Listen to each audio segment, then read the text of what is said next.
Bienvenidos, esto es Homo Optimus, una producción de Total Sapiens para todos ustedes. Mi nombre es Sergio Anaya. El tema de hoy es acerca de la inmovilidad social. En México, o lo que es lo mismo, el que nace para maceta no pasa del corredor. ¿Qué es la movilidad social?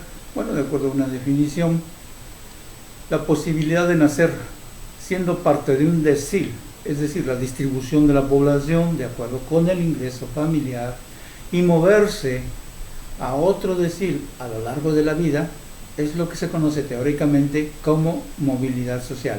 Esto de acuerdo a una información de El Economista, que es la que estamos llevando para ustedes. ¿Qué es lo que dice El Economista respecto de la movilidad social?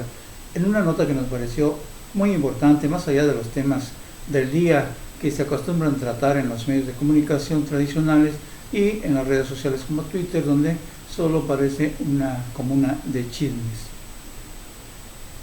En México, dice el texto de El Economista, las dificultades por la movilidad social son persistentes.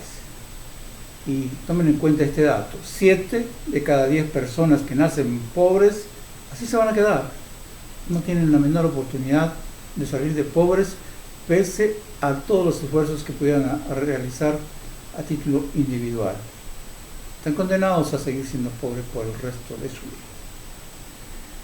Es además casi una regla que el lugar de nacimiento, debido a la estructura sistémica de nuestro país, pues definirá la mayoría de las veces, no estamos diciendo que el 100%, pero sí la mayoría de las veces, el destino social y económico de las personas. Eso es realidad, es ciencia, es un hecho. De acuerdo con un estudio de Acción Ciudadana frente a la Pobreza, que es una organización social, hay 5 factores determinantes en la movilidad o inmovilidad social, como usted lo prefiera ver, que son la desnutrición, el rezago académico, la deserción escolar, la precarización del empleo, donde cuenta también, por supuesto, la parte de los empresarios miserables que no pagan lo que debieran y ni siquiera dan las prestaciones mínimas. Y finalmente conduce todo ello a la desigualdad de oportunidades. ¿Quiénes están así en el país? Muchos y en todos los estados, pero principalmente en los estados del sur: Chiapas, Guerrero y Oaxaca. Son las entidades con más pobreza del país, no del año pasado, no de hace 2 años. En los últimos 25 años han sido los estados más pobres de México. Y lo que pasa ahí pues, es un espejo que refleja cómo la población que nace en situación de desventaja heredada, pues tiene esta condición para sus nuevas generaciones y así perpetúan la pobreza. Desde 1990 hasta 2015, los 3 estados con más pobreza que ya mencionamos solo intercambian posiciones entre ellos, pero no han salido de los 3 últimos lugares. Y esta situación es la que el estudio califica como pobreza crónica, es decir, que se extiende por generación tras generación. Eso explica también por qué justamente en esas entidades se concentran los niveles más altos de desnutrición, de deficiencia académica y de empleos informales. Esas 3 entidades presentan un rezago educativo de 67% en promedio, mientras que la escala nacional esa cifra se reduce a un 35%. Los altos niveles de escolaridad se notan principalmente en los estados con mayor generación económica, como son la Ciudad de México, el estado de Nuevo León o Jalisco.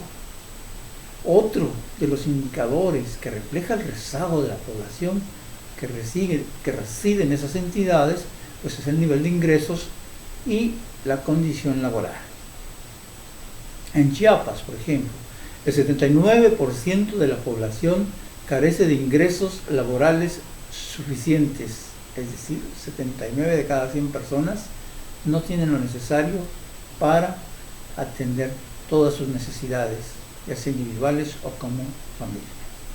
Y además, el 84% de ellos no tiene acceso a instituciones de seguridad social como el Instituto Mexicano del Seguro Social o el ISSSTE. Esto trae consigo una cadena de desgracias. ¿Cómo pues afecta la desnutrición, el aprovechamiento académico y el ingreso? Pues es simple. La seguridad alimentaria es clave para un buen desarrollo escolar en niños y adolescentes. Si no hay una buena nutrición, no hay un buen aprovechamiento en las escuelas. Esto como regla general. A su vez, este desarrollo en la vida académica pues será determinante para su acceso efectivo a la inclusión laboral y a los ingresos suficientes. En esta misma línea, el nivel económico determinará sus posibilidades, escúchenlo bien, de vivienda, de salud, de recreación, de cultura y hasta de participación cívica, es decir, no tiene las opciones para participar, por ejemplo, en la vida política, la vida cultural, en todo aquello que representa una forma de beneficiarse de lo que la sociedad genera. Y esto, pues obviamente va incrementando la distancia entre los más ricos y los más pobres. No solo se quedan pobres, sino más pobres. Así las cosas. La movilidad social es casi imposible en México, especialmente pues cuando no se actúa desde la política pública para incentivar el desarrollo en las regiones vulnerables y rezagadas. La población que nació y creció en los estados más pobres como Chiapas, Guerrero y Oaxaca ejemplifican la problemática. Como ya dijimos, 67% de las personas que nacen en el sur de México, en el rango de mayor pobreza, permanecen ahí durante toda su vida. Esto es trágico. Y esto es lo que está intentando cambiar el nuevo gobierno. Y digo está intentando, porque de ahí a que lo logre, pues hay mucha distancia, mucho camino por recorrer. Y para ello se necesita la participación, si no de todos los mexicanos, por lo menos de la mayoría. No se puede dejar a que un 5%, un 10%, un 30% participen, trabajen, actúen para tener un mejor país. Tenemos que entrar la mayoría. Y cuando hablo de mayoría, ni siquiera estoy pensando en un 51%, sino más allá de un 75% de la población que esté dispuesta a mejorar las condiciones, no solamente personales o familiares, sino las de todos los mexicanos. Estas cifras que hemos estado dando son, como decía, muy trágicas, porque solo el 2% de ellos, de estos pobres, logran escalar al rango de ingresos más altos. Nacer en regiones económicamente más prósperas es otra historia. En la región norte del país, solo el 23% de quienes nacen pobres se quedan pobres. Solo el 23%, uno cada 5, dos de cada 10. Es lo opuesto totalmente. Y hasta un 8% de ellos alcanzan a salir a los estratos más altos de la población. No es igual entonces ser pobre en Nuevo León que ser pobre en Chiapas, y el destino socioeconómico va a estar definido, dice este texto del economista, por múltiples factores que se conjugan y se traducen en oportunidades para el desarrollo, para el crecimiento, para el bienestar personal y familiar. ¿Por qué no se acaba entonces la pobreza? Bueno, el estudio resalta también las carencias de las políticas públicas que no han logrado reducir ni los niveles de pobreza generales ni las brechas de desigualdad por ingresos. Y no estamos hablando solamente de la actual administración, sino principalmente, como lo dice la estadística, de hace 25 años a la fecha, es decir, los últimos por lo menos 4 sexenios y en lo que va de la presente administración. Hay que acabar con esta desigualdad de los ingresos. Y no se puede, especialmente porque no se atacan de manera directa las causas de la problemática.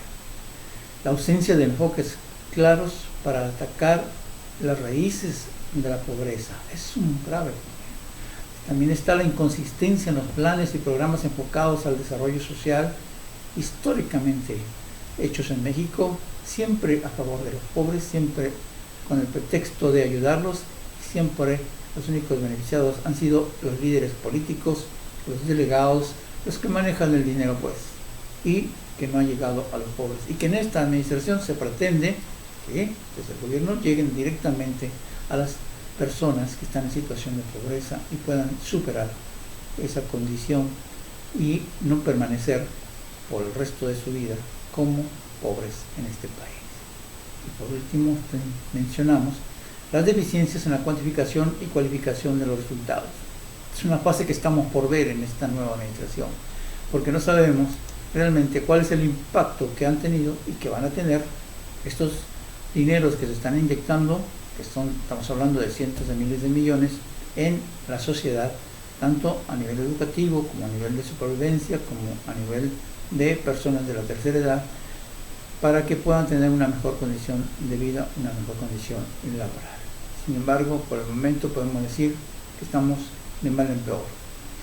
De acuerdo con otro informe, del Centro de Estudios Espinosa Iglesias, el impacto de la pandemia en el mercado laboral es significativo y las condiciones de trabajo de los mexicanos pues van a ser determinadas y determinantes en el riesgo de caer en alguno de los rangos de la pobreza. Y yo diría que no es la pandemia por sí misma, no es la enfermedad, no es el número de personas muertas o enfermas, sino las medidas que se han tomado, que han trastocado la economía a cambio de no tener resultados realmente efectivos en el control de la epidemia. Y los números ahí están, cuando quieran los podríamos discutir. ¿Cuál es la salida entonces para todo ello? Bueno, la implementación de políticas públicas pues que se protejan por ahora de manera emergente y posteriormente de manera estructural a la población mexicana. Decirlo es fácil, por supuesto, hacerlo y sin contar con los recursos, con la crisis económica y el entorno de la pandemia, pues realmente se torna muy difícil, casi imposible. Y déjenme decirles que el puro optimismo no bastará. Eso es todo por hoy. Les agradezco su atención y les comunico que a partir de esta semana, Homo Optimus, esta expresión que tenemos, se incrementa en su frecuencia y se publicará lunes, miércoles y viernes a las 5 de la tarde, tanto en el sitio web www.totalsapiens.com como en sus redes sociales de YouTube, Twitter y Facebook. Eso es todo por hoy. Hasta la próxima.